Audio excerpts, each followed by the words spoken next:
Hello students, my name is Atisha Chhajer. I am a lecturer of Government Polytechnic College, Dungarpur. आज हम refrigeration and air conditioning ME 301 का unit number 4 refrigeration system components and controls का first part start कर रहे हैं।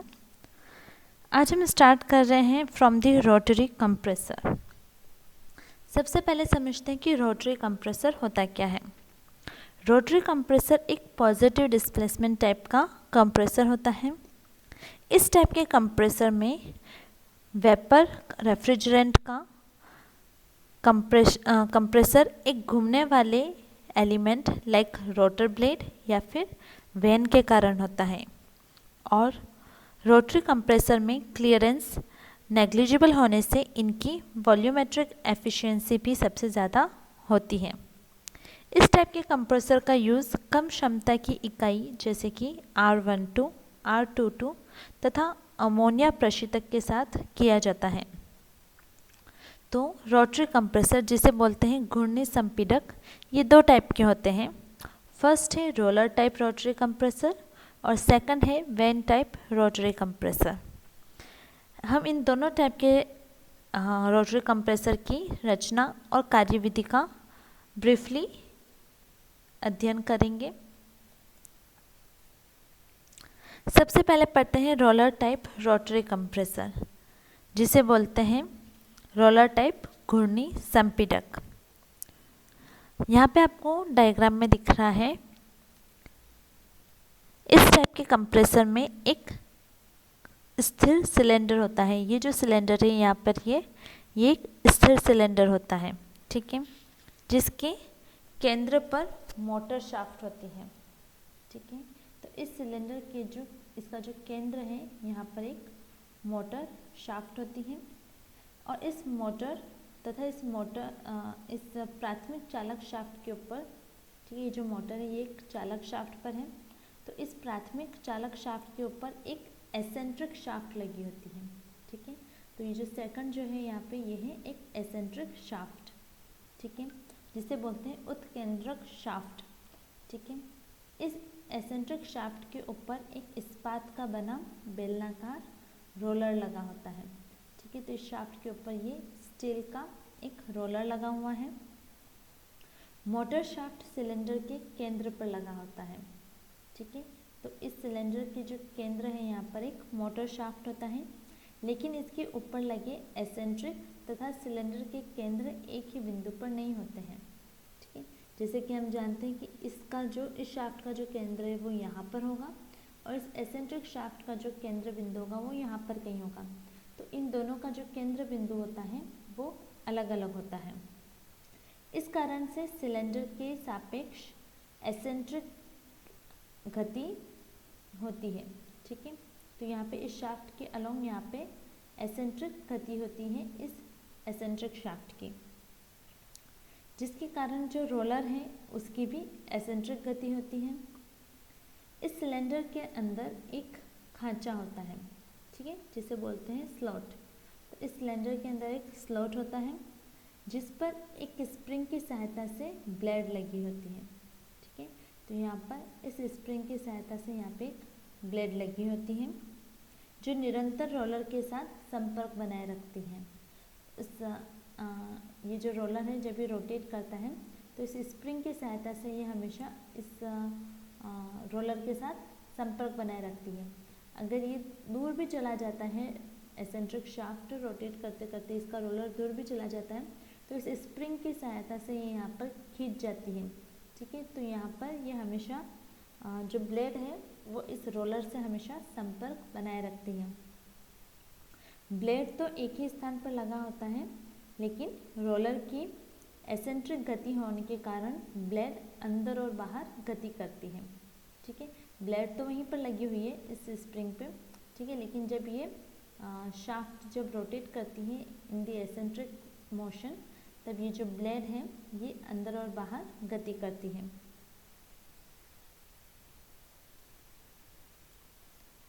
संपीड़क में एक suction और एक डिस्चार्ज पोर्ट होता है, ठीक है। तो यहाँ पर देखिए, यहाँ पे एक ये है सक्शन पोर्ट और इधर की तरफ है यहाँ पर एक डिस्चार्ज पोर्ट। ठीक है, इन दोनों को एक ब्लेड की सहायता से यहाँ पे पृथक कर दिया जाता है, जिसके कारण इसे सीलिंग ब्लेड भी कहते हैं। ठीक है, तो वो ब्लेड जो रोलर टाइप रोटरी कंप्रेसर के सक्शन पोर्ट और डिस्चार्ज पोर्ट को सेपरेट करती हैं, उस ब्लेड को बोलते हैं सीलिंग ब्लेड।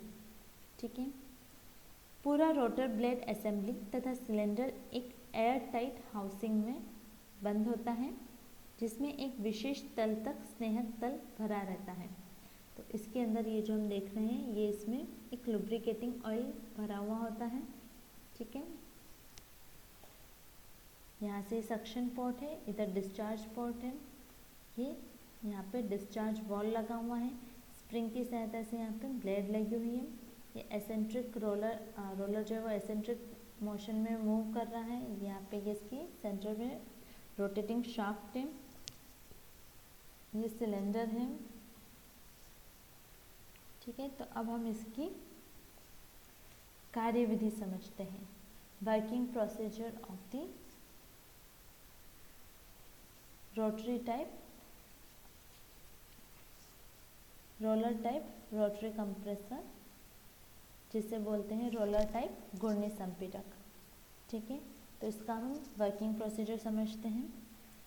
यहाँ पे डायग्राम 1 to 4 आपको डायग्राम दिख रहे हैं। इसमें रेफ्रिजरेंट वेपर के संपीड़न के दौरान जो रोलर है उसकी अलग अलग स्थिति क्या होती है वो यहाँ पे प्रदर्शित हो रही है। जैसे देखिए यहाँ पर ये रोलर इस इधर की तरफ है, सेकंड में यहाँ पे नीचे आ गया, थर्ड में राइट साइड आ गया, फोर्थ डायग्राम में ये ऊपर की साइड आ गया। तो इस तरह से संपीड़न के टाइम पे रोलर की जो पोजीशन चेंज होती रहती है वो आपको इन 4 डायग्राम में दिख रही है। सबसे पहले बात करते हैं फर्स्ट डायग्राम में। ठीक है, इसमें इनटेक स्ट्रोक में, ठीक है, यहाँ पे क्या हो रहा है, इनटेक स्ट्रोक में सिलेंडर जो होता है वो लो प्रेशर और लो टेम्परेचर वाले प्रशीतक वाष्प से पूरा भरा होता है। ठीक है, इसके बाद संपीड़न घात प्रारंभ होता है। ठीक है, तो सबसे पहले आया इनटेक स्ट्रोक, वहाँ पे लो प्रेशर और लो टेम्परेचर पे जो रेफ्रिजरेंट है वो भरा होता है, रेफ्रिजरेंट वेपर वो भरा होता है। इसके बाद आता है संपीड़क स्ट्रोक, कंप्रेसिव स्ट्रोक। ठीक है, तो जब रोलर घूमता है तो रोलर के आगे स्थित प्रशीतक वाष्प संपीड़ित होने लगती है और इसी समय चूषण द्वार भी खुलने लगता है। ठीक है, तो जब ये रोलर रोटेट करता है, ये रोलर जो है रोटेट कर रहा है इन दी एंटी क्लॉकवाइज डायरेक्शन। ठीक है, तो जब ये रोटेट करता है यहाँ पे तो क्या होता है, यहाँ पे जो प्रशीतक वाष्प है यहाँ पे अंदर वो क्या होती है, वो संपीड़ित होती है। तो उसके संपीड़न के कारण क्या होता है, यहाँ पे जो सक्शन वॉल है ये खुल जाता है। तो हम यहाँ देख रहे हैं ये सक्शन वॉल यहाँ पर खुल गया। ठीक है, तो ये यहाँ से सक्शन वॉल खुल गया और वाष्पित्र से जो यहाँ पे सक्शन वॉल के यहाँ पे एक वाष्पित्र लगा हुआ है। ठीक है, तो उस वाष्पित्र से जो प्रशीतक है, तो प्रशीतक की जो वाष्प है वो इस सिलेंडर के अंदर आ जाती है। ठीक है, तो यहाँ से ये इस सिलेंडर के अंदर प्रवेश कर गई। ठीक है,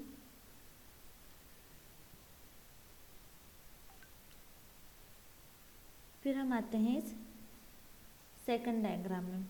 ठीक है, जैसे जैसे रोलर और घूम रहा है, ठीक है, जैसे जैसे रोलर और घूमता है तो क्या होता है, रोलर के आगे का जो प्रशीतक है वो और ज़्यादा संपीड़ित होने लगता है और जैसे ही वाष्प का दाब पर्याप्त होता है विसर्जन द्वार खुल जाता है, यानी कि जो डिस्चार्ज पोर्ट है वो खुल जाता है। ठीक है, तो यहाँ से जो डिस्चार्ज वॉल है वो खुल जाता है। ठीक है, और यहाँ पे प्रेशर और बढ़ गया तो यहाँ से ये डिस्चार्ज वॉल खुल गया। ठीक है, तो जो संपीड़ित वाष्प है वो यहाँ से कंप्रेसर से होते हुए कहाँ जाएगी, संघनित्र में चली जाती है और सिलेंडर नई प्रशीतक वाष्प से वापस भर जाता है। ठीक है, तो यहाँ पे वापस ये नई प्रशीतक वाष्प से वापस भर जाता है। यहाँ से वापस ये जो सक्शन वॉल है ये खुल जाता है। ठीक है। तो वापस ये जो प्रोसीजर है ये लगातार चलता रहता है। ठीक है, यहाँ पे हम देख सकते हैं, यहाँ पे ये जो ब्लेड है यहाँ पे स्प्रिंग की सहायता से इस रोलर से कनेक्टेड है। ठीक है, तो यहाँ पे देखिए जो ब्लेड है ये हमेशा इस रोलर से कनेक्टेड है। यहाँ पे भी देखिए रोलर से कनेक्टेड है, इधर भी रोलर से कनेक्टेड है, यहाँ पे भी रोलर से कनेक्टेड है। ये बस इसका जो मोशन है वो आगे पीछे होता रहता है और रोलर से हमेशा इस स्प्रिंग की सहायता से कनेक्टेड रहती है। ठीक है, और ये मैंने आपको बताई दी एयर टाइट हाउसिंग होती है। ये सिलेंडर है, ये एसेंट्रिक शाफ्ट है, यहाँ पे रोलर है, इसके अंदर ये जो है ये रेफ्रिजरेंट वेपर है, ये रोटर शाफ्ट है। ठीक है, तो ये आपको ये होता है हमारा roller type rotary compressor. Second है वैन टाइप रोटरी कंप्रेसर। ठीक है, जिसे बोलते हैं वैन टाइप घूर्णी संपीड़क।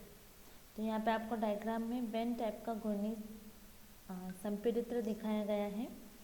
इस संपीड़ित्र के रोटर में बराबर दूरी पर कई खांचे बने होते हैं। ठीक है, ये जो है ये है रोटर। ठीक है, तो इस रोटर में इक्वल डिस्टेंस पर बहुत सारे खांचे बने हुए हैं। जैसे हम यहाँ पे 4 टाइप के खांचे बने हुए हैं। ठीक है, ये जो खांचे होते हैं इसमें सरकने वाली ब्लेड या फिर वेन्स लगी होती हैं। ठीक है, ये जो होती है ये स्लाइडिंग वैन होती है या फिर स्लाइडिंग ब्लेड होती है। मुख्य सिलेंडर के सापेक्ष रोटर उत्केंद्री लगा होता है। ठीक है, तो ये जो है ये है मेन सिलेंडर। ठीक है, तो इस मेन सिलेंडर के सापेक्ष यहाँ पे एसेंट्रिक पोजीशन पे रोटर लगा हुआ है। ठीक है, जैसे कि हमें पता है सिलेंडर का जो सेंटर होगा वो यहाँ पर कहीं होगा। ठीक है, लेकिन इस रोटर का जो सेंटर है वो यहाँ पर है, यानी कि ये इससे उत्केंद्री लगा हुआ है, यानी कि यह एसेंट्रिक वे में यहाँ पर लगा हुआ है। ठीक है, इससे क्या होता है रोटर सिलेंडर के साथ हमेशा कम से कम एक रेखा पर संपर्क बनाए रखती है। जैसे कि यहाँ पे ये इस रेखा पर इसने यहाँ पर रोटर ने सिलेंडर से यहाँ पर संपर्क बना रखा है। ठीक है, जिसके लिए इन खांचों के अंदर स्प्रिंग लगाए जाते हैं। ठीक है, तो यहाँ पर भी ये जो ब्लेड्स हैं ये स्प्रिंग की सहायता से यहाँ पर जुड़ी हुई होती हैं। यहाँ पे जिस लाइन पर रोटर और सिलेंडर कांटेक्ट करते हैं, ठीक है, ये जो लाइन होती है ये इन दोनों लाइन के बीच में ऑयल की एक लुब्रिकेटिंग ऑयल की एक पतली सी फिल्म होती है। ठीक है, तब हम इसका वर्किंग प्रोसीजर समझते हैं। जब रोटर घूमता है तो इसमें बने खांचों में लगे जो वैन है, ये जो वैन है ये अपकेंद्रीय क्रिया के फलस्वरूप आगे पीछे इस प्रकार खिसकते हैं कि उनका एक सिरा सदैव सिलेंडर के संपर्क में रहता है। ठीक है, तो ये जो सिरा है ये हमेशा सिलेंडर के यहाँ पर संपर्क में रहता है। ठीक है, अब लो प्रेशर और टेम्परेचर वाली जो वेपर है वो सक्शन पोर्ट से सिलेंडर में प्रवेश करती है। ठीक है, और रोटर के घूमने से ये जो वाष्प है ये 2 वैन के बीच में फंस जाती है। ठीक है, यहाँ से low pressure vapour I from the suction port. ठीक है, और यहाँ पे जो 2 वैन है इन दोनों के बीच में ये वाष्प जो है वो फंस जाती है। वैन के अधिकतम रोटर क्लियरेंस स्थिति घूमने के कारण इनके बीच में जो फंसी हुई वाष्प जो है उसका संपीड़न होने लगता है। ठीक है, तो ये कंप्रेस होती है। कंप्रेस होने के कारण जो ये जो वाष्प है ये हाई प्रेशर और हाई टेम्परेचर में कन्वर्ट हो जाती है। ठीक है, तो यहाँ पे ये कंप्रेस होती रहती है और ये रोटर जो है ये घूमता रहता है। यहाँ पे कंप्रेस होते हुए यहाँ पर आती है। ठीक है, उसके बाद क्या होता है यहाँ पे डिस्चार्ज पोर्ट की तरफ आ जाती है। ठीक है, और फिर हाई प्रेशर और हाई टेम्परेचर पर ये डिस्चार्ज पोर्ट से निकलकर कंडेंसर में चली जाती है। यहाँ से डिस्चार्ज पोर्ट से निकली और फिर यहाँ पे ये हाई प्रेशर वेपर है। ठीक है, हाई प्रेशर वेपर यहाँ से होकर कंडेंसर में चली जाती है। ठीक है, तो इस तरह से इसका जो साइकिल है वो कंप्लीट होता है। तो ये होता है हमारा when type of rotary compressor. अगर आपको रोटरी कंप्रेसर से रिलेटेड कोई भी डाउट हो तो आप मुझे कमेंट सेक्शन में पूछ सकते हैं। Thank you.